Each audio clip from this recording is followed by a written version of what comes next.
उम्मीद है आप सभी की तैयारी अच्छे से चल रही होगी। आज मैं आपको ये नहीं बताऊँगा कि क्या पढ़ना है, क्या नहीं। आज हम लोग माइंडसेट की बात करेंगे। अगर माइंडसेट आपका सही है, तो सब कुछ सही है। माइंडसेट अगर आपका सही है, तो यकीन मानिए सब कुछ सही है। आपका जो है ना आप जो तीर चलाएँगे वो निशाने पे लगेगा। लेकिन माइंडसेट खराब है, तो तीर उल्टा भी पड़ सकता है। तो इसलिए माइंडसेट पे हम लोग काम करेंगे। और पढ़ाई तो भावनात्मक ही होती है। आप सोचिए कि आप ही का होगा, मेरा होगा।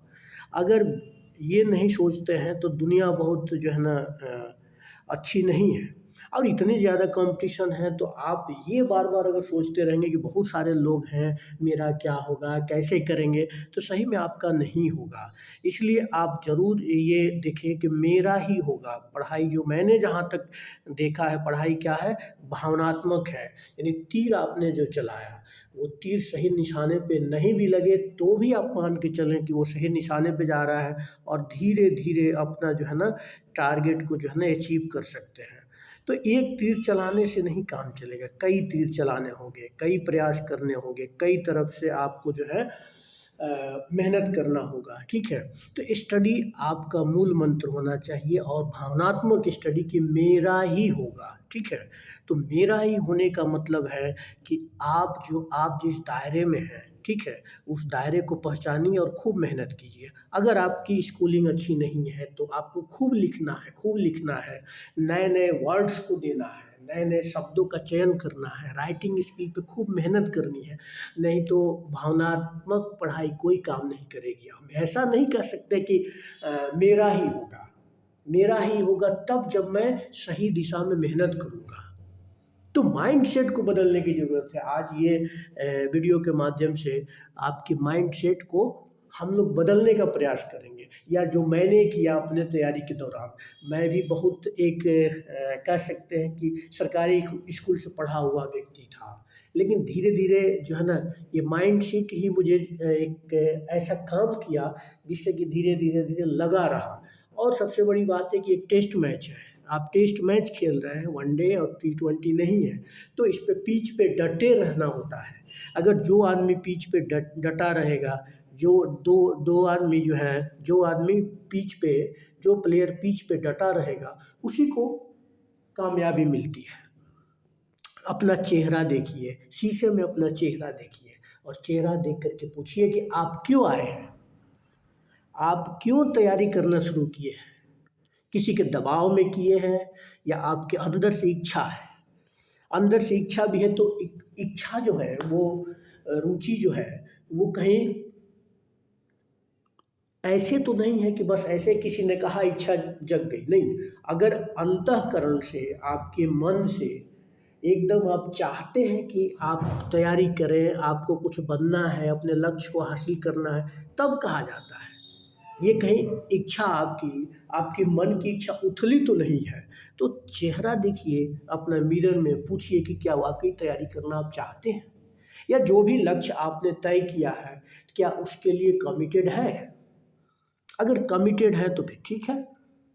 फिर तो आधा काम वहीं पे समाप्त हो जाता है, बाद में आधा काम 50% काम तो आपको तैयारी करना है। तो मिरर में देखिए अपना चेहरा। और मिरर जो है आईना कहा जाता है, सबकी हकीकत को बता देता है। आईने में आप डेली अपने आप को केवल देखिएगा, तो पता चल जाएगा कि दिन आपका कैसा रहा। दिन खराब रहा, आपने मेहनत किया है या आपने नहीं किया है। अगर नहीं किया है तो आपके अपने चेहरे को देख कर के शर्म आएगी। अगर खूब मेहनत किया है तो आपको अपने चेहरे को देख कर के आप मन प्रफुल्लित हो जाएगा, और खुशी मिलेगी कि चलिए आज हमने जो है ना बहुत अच्छा काम किया है, ठीक है? बीच-बीच में आप जो है ना पढ़ाई के दौरान ज़रूर एक काम करें, अपना कुछ न कुछ हॉबी पे काम करते रहें, चाहे वो सिंगिंग हो, चाहे योगा हो, या जो भी हो, या खाना बनाना हो, या फुटबॉल खेलना हो, या क्रिकेट खेलना हो, या कविता लिखना हो, या डायरी लेखन हो, या न्यूज़पेपर पढ़ना है। बिना हॉबी आपकी तैयारी अच्छे से नहीं हो सकती। क्यों? क्योंकि हॉबी आपको तरोताज़ा रखेगी। हॉबी आपको तरोताज़ा रखेगी, और हॉबी अगर आप करते हैं तो सही टारगेट पे आप हिट करेंगे, और वो हॉबी से क्या फ़ायदा होगा, इंटरव्यू में भी फ़ायदा होगा। आपकी हॉबी धीरे तैयार होती चली जाएगी, ठीक है। और उस वक्त आपको प्रेशर नहीं होगा जब आप मेंस मान लीजिए कि निकाल लिए हैं और दौड़ रहे हैं, लोगों से पूछ रहे हैं कि क्या हॉबी रखें, इस आप आपाधापी से बच जाइएगा। इसलिए हॉबी पे आप टारगेट कीजिए, हॉबी पे आप टारगेट कीजिए, ठीक है। एच हॉबी पे आप टारगेट करें और ये हॉबी आपको कामयाबी दिलाएगी। टारगेट लिख लीजिए, पर डे का टारगेट लिखिए, पर घंटे का टारगेट लिख सकते हैं, पर डे का टारगेट लिखिए, 1 वीक का टारगेट। टारगेट लिखना जो है, टारगेट लिखना टारगेट लिखना एक बहुत बड़ी कला है, और ये आपका अचीवमेंट होगा। सिलेबस के अनुसार अपने टारगेट को लिखें और उस टारगेट को हिट करें, ये आपके माइंडसेट को बदल देगा। टारगेट लिखना आपके माइंडसेट को बदल देगा। मेंस का टारगेट, प्रीलिम्स का टारगेट या इंटरव्यू का टारगेट, या आपने जो आज सोच रखा है कि शाम तक रात तक क्या करेंगे, वो टारगेट लिख करके चिपका दीजिए, या अपने टेबल पे रखिए, बैग में रखिए, कहीं पे रखिए जहाँ पे आपको दिखाई दे। और एक चीज़ और, इमेजिन कीजिए। क्या इमेजिन करें आप इमेजिन कीजिए कि जिस लक्ष्य के लिए आप प्रयास कर रहे हैं वो लक्ष्य आपको मिल गया है। इमेजिन कीजिए, जिस लक्ष्य के लिए आप प्रयास कर रहे हैं वो लक्ष्य आपको मिल गया है, तब क्या लगेगा, तब आपको पता चलेगा, आपका उत्साह दुगुना हो जाएगा और चारों तरफ से आप क्या करेंगे, उसको हिट करने के लिए, उस लक्ष्य को प्राप्त करने के लिए प्रयास करेंगे, और एक अजीब सी खुशी होगी। मान लीजिए कि आप सफल हो गए, इमेजिन कीजिए कि सफल हो गए, तो आपको कैसा लगेगा, आपको लगेगा कि नहीं, आपकी भावभंगिमा, आपके जो विचार, आपके दर्शन, आपके चलने का ढंग, बात करने का ढंग, सब कुछ बदल गया है।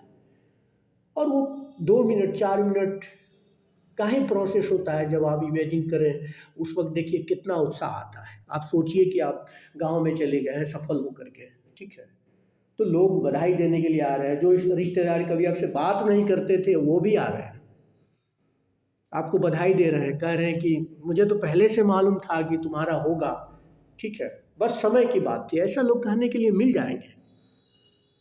तो इमेजिन करना एक बहुत ज़रूरी है, इमेजिन कीजिए और एक अलग माइंडसेट से अपनी दुनिया बनाइए। किसी भी व्यक्ति से बहस नहीं करना है बहुत ज़्यादा, किसी भी व्यक्ति से बहुत ज़्यादा बहस मत कीजिए, ठीक है। इंडल्ज मत होइए, तर्क वितर्क बहुत ज़्यादा, कुतर्क नहीं करना है लाइफ में, कुतर्क नहीं करना है, तो किसी से बहस ना करें, ठीक है। और बहस का मतलब है ऐसा बहस जो बिना अर्थ का हो, तो किसी भी व्यक्ति से बहस ना करें, ठीक है। बहस क्या करेगा, आपकी एनर्जी को ख़त्म करेगा, ठीक है। बहस आपकी एनर्जी को ख़त्म कर देता है, या सही दिशा में वो एनर्जी नहीं जाती है। आपका जो टारगेट है ये, ठीक है, वहाँ पे न जा कर के इधर उधर जो है ना डाइवर्ट कर देंगे लोग। और बहस में लोग चाहते ही हैं कि आपको जो है ना फंसा दें, और बहस में फंसाने के बाद अपना काम निकाल लेंगे। तो निगेटिव लोगों से दूर रहो यार। निगेटिव जो भी हैं, आपके दोस्त हो, आपके रिश्तेदार हो, आपका जो है ना कोई सामान्य परिचित वाला हो, ठीक है, या साथ में तैयारी कर रहा हो, उससे दूर रहना है, उससे बहस नहीं करना है। बहस तार्किक होना चाहिए, लेकिन बहस से दूर ही रहिए। एक लिमिट तक अगर किसी चर्चा करनी है तो चर्चा कीजिए, बहस नहीं करना है। बीपीएससी या यूपीएससी बहस नहीं चाहती कि आप बहस करें। अगर आप चर्चा करते हैं, मूल्यांकन करते हैं, ठीक है, एग्जामिन करते हैं, तो वो आप आंसर में उसको करें, बाहर बहस करने की ज़रूरत नहीं है। इंटरव्यू में दोनों पक्षों को बताया जाता है, वहाँ बहस नहीं किया जाता है। तो कृपया करके आप बहस किसी से ना करें। उसके बाद अगला एक टॉपिक है जो आपके माइंडसेट को बदल देगा। वो टॉपिक है, आप अपडेट रहें, हमेशा अपडेट रहें, अपने आप को अपडेट रखो। अपडेट रखने का मतलब क्या है, अगर अपडेट रखने का मतलब ये है कि किसी भी प्रकार की जानकारी, किसी भी प्रकार का न्यूज़ आपको मिलता है उससे अपडेट रहिए। आपके परीक्षा के पैटर्न में जो बदलाव आता है उससे अपडेट रहिए। करेंट अफेयर से अपडेट रहिए। आप ये भी अपडेट रहिए कि आजकल किस तरह के आंसर को लिख करके ज़्यादा नंबर लाए जा सकते हैं, ये अपडेट रहिए। तो लगातार अपने आप को अपडेट करते रहना। आप कहाँ पे हैं, आप कहाँ पे हैं ये महत्व तो नहीं रहता। ये मान लीजिए कि आप यहाँ पे हैं, लेकिन यहाँ पे आपका टारगेट है, तो ये महत्व रखिएगा कि आप इसके लिए कितना प्रयास कर रहे हैं, इतना पहुँचने के लिए, ये महत्व रखता है। मान लीजिए कि आपकी स्कूलिंग बहुत ख़राब हुई है, क्या फ़र्क पड़ता है, आप ज़्यादा मेहनत करेंगे, ठीक है। अगर जिनकी स्कूलिंग अच्छी है तो वो 4 फैक्ट लिख करके अपने राइटिंग स्किल के बल पे उतना नंबर लाएंगे जितना कि आपको 6-7 यानी अधिक फैक्ट लिखना होगा और अधिक मेहनत करना होगा। तो ये कहना कि नहीं हमारी स्कूलिंग खराब हुई है तो हम नहीं कर सकते, तो फिर तैयारी छोड़ दीजिए। तो अपने आप को अपडेट रखना हर तरह से। किसका अपडेट? फालतू चीज़ों का अपडेशन नहीं चाहिए। जो टू द पॉइंट आपके सिलेबस में है, कुछ प्रवृत्तियां बदल रही है, कुछ नया चीज़ आ रहा है। बहुत सारे आप जीएस सेकेंड पेपर में देखेंगे, बीपीएससी या फिर जो है ना यूपीएससी का पूरा पेपर, तो वहाँ पे आप देखिए कि हमेशा अपडेट मांगता है। पिछले साल अगर वही प्रश्न पूछा तो आप अलग आंसर लिखेंगे, इस साल अगर वही प्रश्न पूछा तो आप अलग आंसर लिखेंगे। यानी अपडेशन की प्रक्रिया चलती रहती है। हिस्ट्री पॉलिटी को आप थोड़ा अपवाद मान सकते हैं कि वहाँ बहुत ज़्यादा अपडेशन की प्रक्रिया नहीं है, लेकिन वहाँ पर भी है, लेकिन वो मंथर गति से चलती है। वो अपडेशन मंथर गति से चलता है, धीरे धीरे। लेकिन आपका जो वोलाटाइल नेचर का जो क्वेश्चन है, आपका करेंट अफेयर्स का, साइंस टेक का, इकोनॉमी का, ठीक है, ये वोलाटाइल नेचर के जो क्वेश्चन है ये हमेशा अपडेट होते रहते हैं। तो उस हिसाब से अपने आप को अपडेट कर सकते हैं। अब मानिए कि हम ही कर सकते हैं, मैंने कहा ना कि भावनात्मक स्टडी में मैं कर सकता हूँ और दूसरी लाइन मैं ही कर सकता हूँ, दूसरा कोई नहीं कर सकता। बिना इसका कोई जो है ना उपाय नहीं है। बिना माने कि मैं चयनित हो सकता हूँ या मैं कुछ भी कर सकता हूँ सही डायरेक्शन में। अब मास्टर बनो, अपने सिलेबस का मास्टर बन जाओ। नॉलेज बहुत ज़्यादा जरूरी नहीं है, मास्टर बनो लिखने का, मास्टर बनो सोचने का, और मास्टर बनो फैक्ट याद करने का। किन फैक्ट्स को? उन्हीं फैक्ट्स को, उन्हीं लेखन प्रक्रिया को सुधारना है जो आपके सिलेबस में है। बियॉन्ड द सिलेबस बहुत ज़्यादा जाने की ज़रूरत आपको नहीं है। वहाँ क्या होगा? भटकाव होगा। अगला जो लाइन है वो भी आपके माइंडसेट को बदलेगा। वो लाइन क्या है? वो लाइन है बहुत इंपॉर्टेंट, जो अक्सर मैं यूज करता था, 1 मिनट।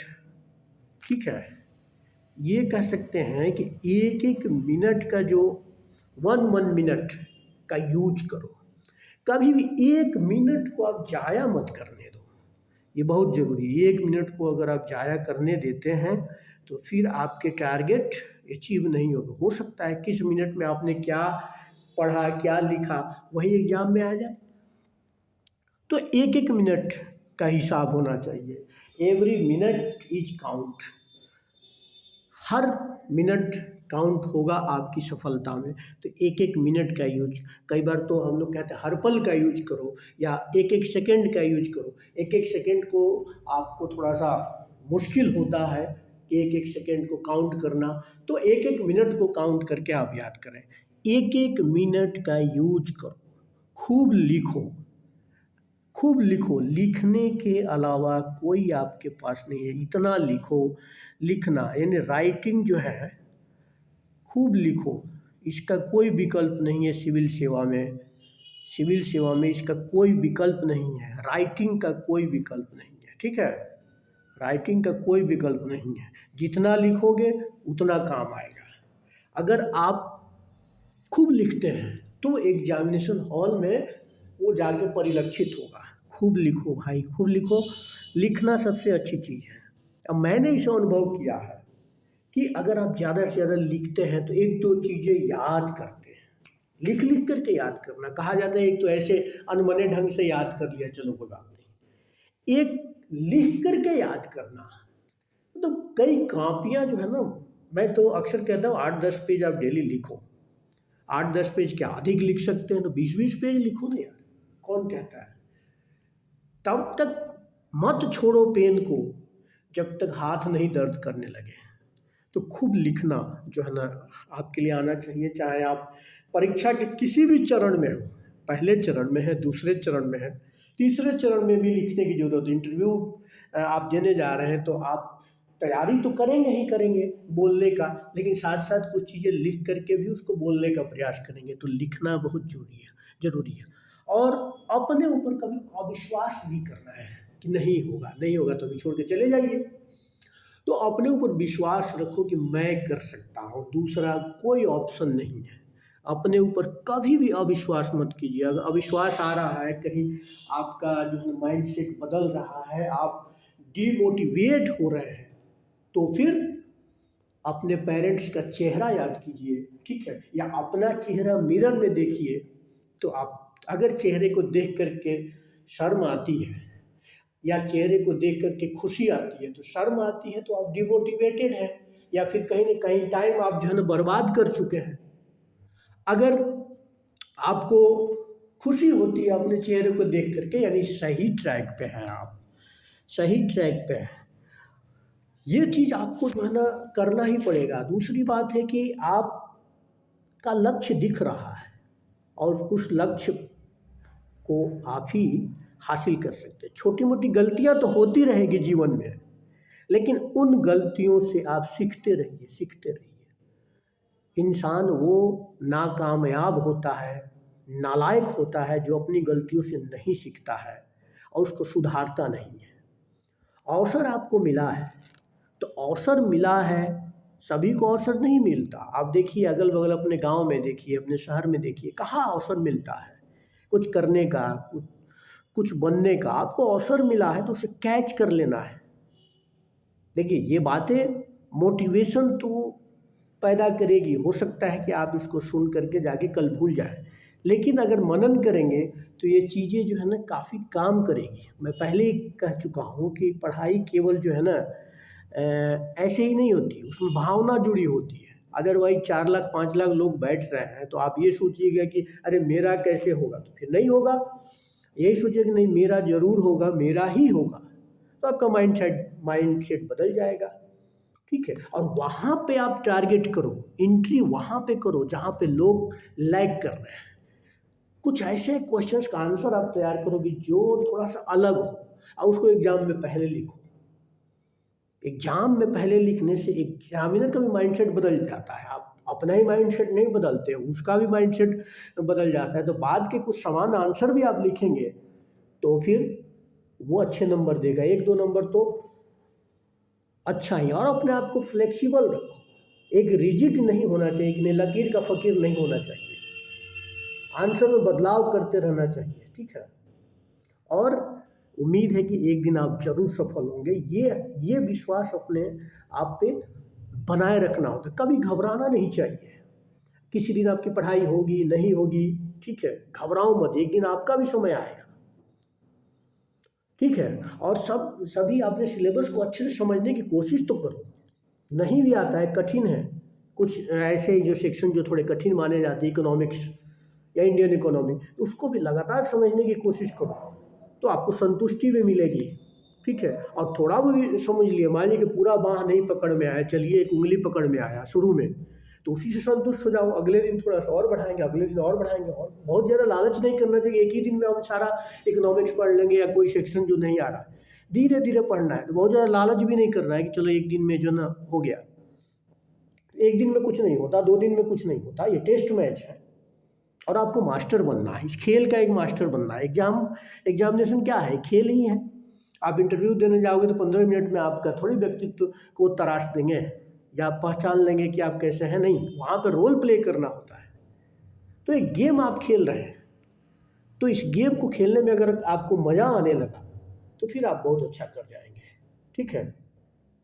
और कोई आपको सिखला नहीं सकता भाई, कोई आपको कुछ नहीं सिखला सकता, आपको अपने से सीखना होगा। कोई दूर से थोड़ा बहुत मदद कर सकता है, सीखना ये आप ही को करना होगा, सारा काम तो आप ही को करना होगा। अपना नियम खुद बनाइए और उस नियम पे डटे रहिए। अपना रूटीन, नियम का मतलब रूटीन खुद बनाइए, उस पर डटे रहिए। अपना प्लस पॉइंट आप जानते हैं और माइनस पॉइंट भी जानते हैं, तो प्लस पॉइंट को और बढ़ाते जाइए, माइनस पॉइंट को घटाते जाइए। ठीक है, ये मान के चलिए कि आपके जितना दिमाग किसी के पास नहीं है, उस दिमाग को पूरा लगाइए कि कैसे हम क्या कर सकते हैं। ठीक है, तो दिमाग लक्ष्य को हासिल करने के लिए उसको तो करना पड़ेगा, और लक्ष्य को हासिल करने के लिए लगातार लगातार स्टडी करनी होगी। तो और अध्ययन करो, और अध्ययन करो, और अध्ययन करो, तब जाकर के आपको माइंड सेट बदलेगा और मानसिक रूप से आप मजबूत रहोगे। घबराना नहीं है, ठीक है, एक दिन आप जो है ना जरूर सफल होंगे। और इसी के साथ मुझे लगता है कि ये इन चीज़ों को आप कर करके अपने माइंड सेट में बदलाव कर सकते हैं, और लगातार मेहनत करते रहिए और अपना माइंड सेट बदल करके आप सफल हो जाइएगा। और उसके बाद जो है ना आप अपने घर पे जाइएगा, अपने रिश्तेदारों से मिलिएगा, आप अपने गांव में जाइएगा, तो एक अलग ही खुशी मिलेगी, एक अलग ही आपके चेहरे पे संतुष्टि का भाव होगा। बहुत बहुत धन्यवाद सुनने के लिए, देखने के लिए।